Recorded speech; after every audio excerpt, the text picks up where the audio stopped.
بسم اللہ الرحمن الرحیم۔ یونیورسٹیاں جانے والی لڑکیاں، کالج جانے والی لڑکیاں میرے پاس فون آتے ہیں، ہم یہ کر رہے ہیں، ہم یہ کر رہے ہیں۔ میں کہتا ہوں کیوں بھائی؟ کہہ رہے ہمارے اندر جزائز پیدا ہوتی ہے، ہم کیا کریں مفتی صاحب، رشتے ہی نہیں آتے۔ اور لڑکا بھی کر رہا ہے، ان سے بولو کہ بھائی تم شادی کیوں نہیں کرتے؟ پیسے ہی نہیں ہے، کیسے کر لیں شادی؟ پیسے ہی نہیں ہے۔ گرل فرینڈ کے لیے پیسے کہاں سے آ جاتے ہیں بھائی تمہارے پاس؟ نکاح کے لیے یہ دماغ سے نکال دو کہ پیسوں کی ضرورت ہوتی ہے۔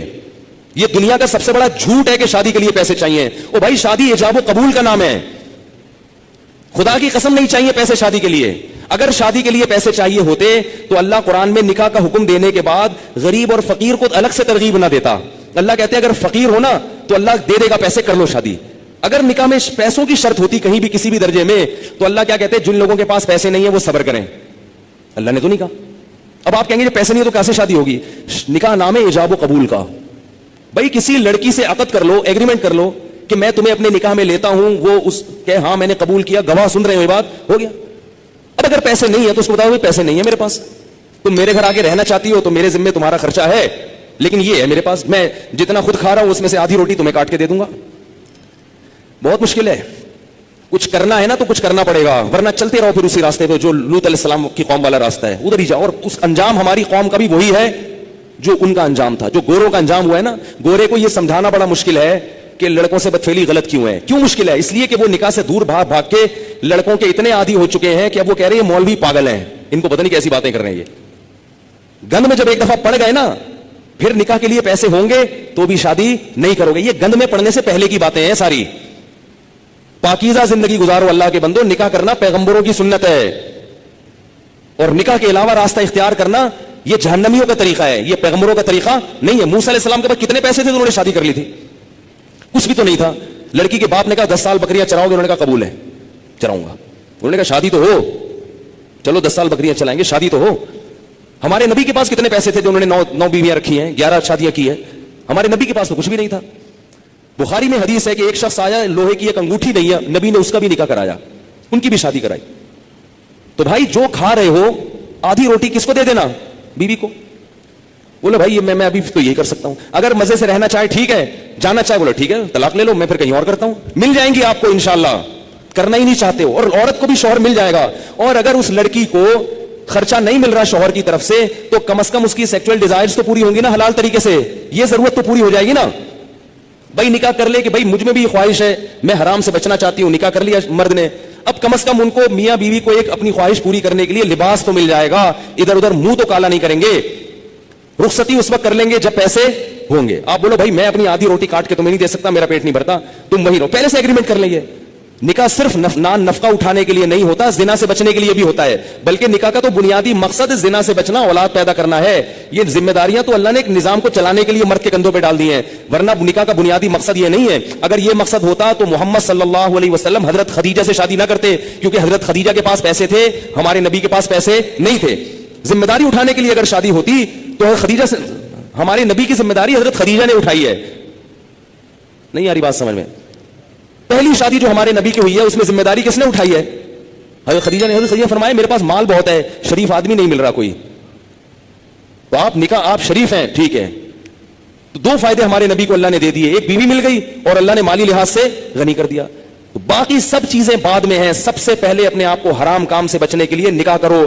تم گناہوں میں پڑو گے، تمہارے ماں باپ کو اس پہ تکلیف نہیں ہوگی۔ آج کل نہیں ہوتی ماں باپ کو تکلیف، وہ کہتے ہیں زنا کرتا رہے، کچھ بھی کرتا رہے، بہو گھر میں آئی تو ٹانگیں توڑ کے نکال دیں گے، کیونکہ یہ بہو ہماری جائیدادیں کھا جائے گی، یہ ہمارے پراٹھے کھا جائے گی، اب 1 انڈا پکڑا 2 انڈے پکیں گے، وہ یہی سوچتے رہتے ہیں۔ اتنا چھوٹا دل، ابے بھائی اللہ نے جس نے تمہیں کھلا لیا یار، اگر بہو ایک گھر میں آ گئی 2 روٹی زیادہ پک جائے گی نا، اور کیا ہوگا، 2 روٹی زیادہ پک جائے گی۔ اللہ نے ایک دوسرے کے لیے پیدا کیا ہے، اور بالغ ہوتے یہ خواہش رکھ دی ہے، رکھنا اس کی علامت ہے کہ ہم ان دونوں کو نکاح کی ضرورت ہے۔ گوروں کے ہاں نکاح پر پابندی ہے، تو 13 سال کی لڑکیوں کے بوائے فرینڈ پھر کیوں ہوتے ہیں؟ اس لیے کہ ان میں یہ ڈیزائرز پیدا ہو چکی ہوتی ہیں۔